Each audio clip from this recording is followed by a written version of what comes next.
चलिए शुरू करते हैं महत्वपूर्ण और काम की 50 बड़ी खबरों को, वो भी 10 मिनट में। पर उससे पहले अगर अभी तक आपने वीडियो को लाइक नहीं किया तो वीडियो को लाइक जरूर से करें और चैनल को सब्सक्राइब करना बिल्कुल भी ना भूलें।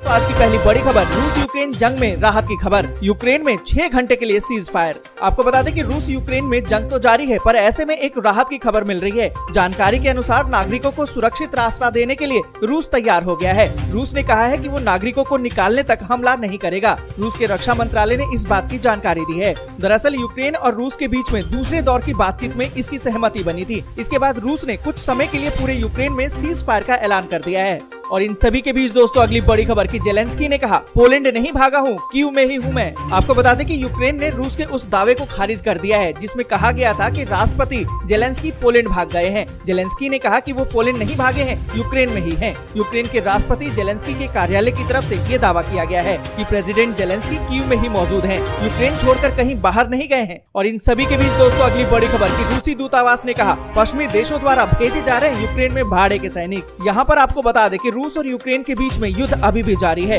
रूसी सेना ने यूक्रेन पर हमला तेज कर दिया है। यूक्रेन पर तेज हो रहे हमलों के बीच अब पश्चिमी देशों से भी भाड़े के सैनिक राजधानी कीव समेत अन्य प्रमुख शहरों में भेजे जा रहे हैं। जानकारी रूसी दूतावास ने शनिवार को दी। रूसी दूतावास ने बताया है कि फ्रांसीसी विदेशी सेना भी यूक्रेन भेजने की योजना बना रही है। साथ ही जर्मनी से भी कई लड़ाकों के आने की उम्मीद है। और इस बीच दोस्तों अगली बड़ी खबर, यूक्रेन में राष्ट्रपति भवन के पास रॉकेट अटैक। जेलेंस्की ने कहा, ये तीसरी बार है जब मुझे मारने की कोशिश की गई है। यहाँ पर आपको बता दें कि यूक्रेन के ऊपर जो दबाव बढ़ता जा रहा है वो कम नहीं हो रहा है। खबर तो ये आ रही है कि यूक्रेन में राष्ट्रपति भवन के पास एक बड़ा हादसा हुआ है। मीडिया रिपोर्ट्स की माने तो यूक्रेनी राष्ट्रपति जेलेंस्की के आवास के पास ही ये घटना हुई है, लेकिन राष्ट्रपति भवन के आसपास एंटी मिसाइल सिस्टम था जिसे एक्टिवेट किया गया था, इसलिए नुकसान ज्यादा नहीं हुआ। इस मामले पर यूक्रेन के राष्ट्रपति जेलेंस्की ने कहा कि रूस मुझे मारना चाहता है लेकिन उसका निशाना चूक गया। उन्होंने आगे कहा कि ये तीसरी बार है जब मुझे मारने की कोशिश की गई है।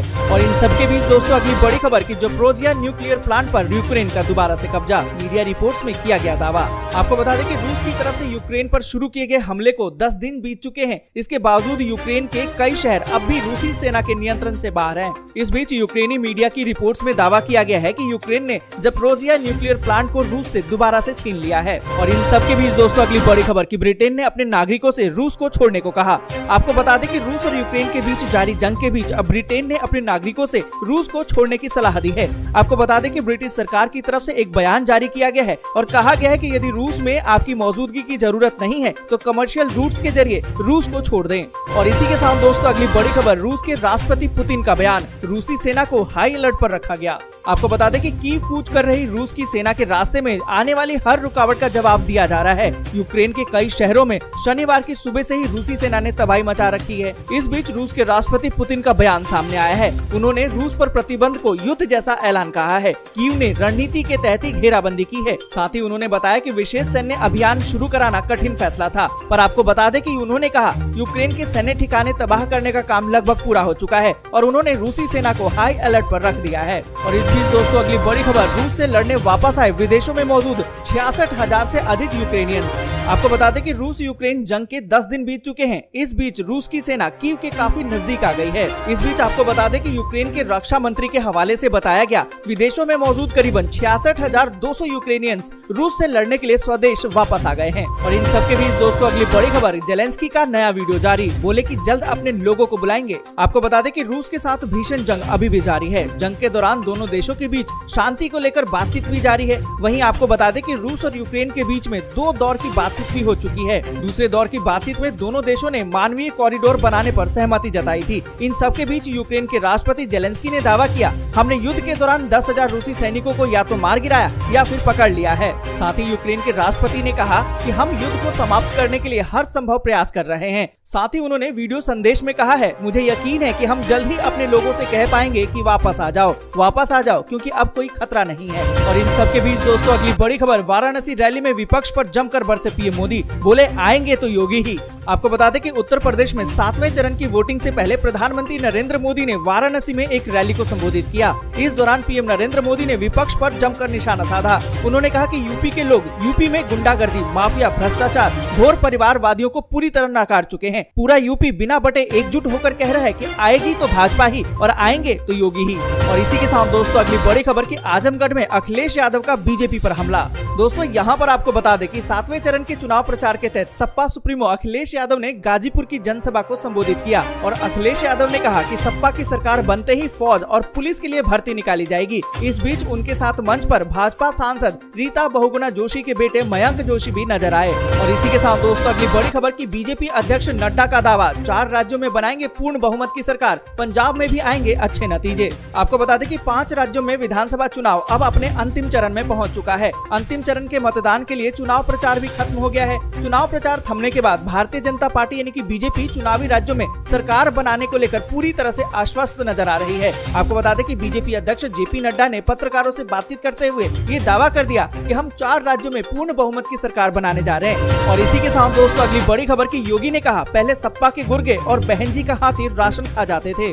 आपको बता दें कि उत्तर प्रदेश के मुख्यमंत्री योगी आदित्यनाथ ने समाजवादी पार्टी और बहुजन समाज पार्टी पर तीखा प्रहार करते हुए कहा, गरीबों के हक का कैसे डाका डाला जाता है, इसका उदाहरण तो सपा और बसपा है। उन्होंने आरोप लगाया कि पहले गरीबों से जुड़ी योजनाओं पर डकैती पड़ती थी और सपा के गुर्गे और बहन जी का हाथी ये राशन खा जाते थे। दोस्तों अगली बड़ी खबर कि राशन कार्ड लाभार्थियों के लिए सरकार ने किया बड़ा ऐलान, अब मिलता रहेगा मुफ्त में राशन।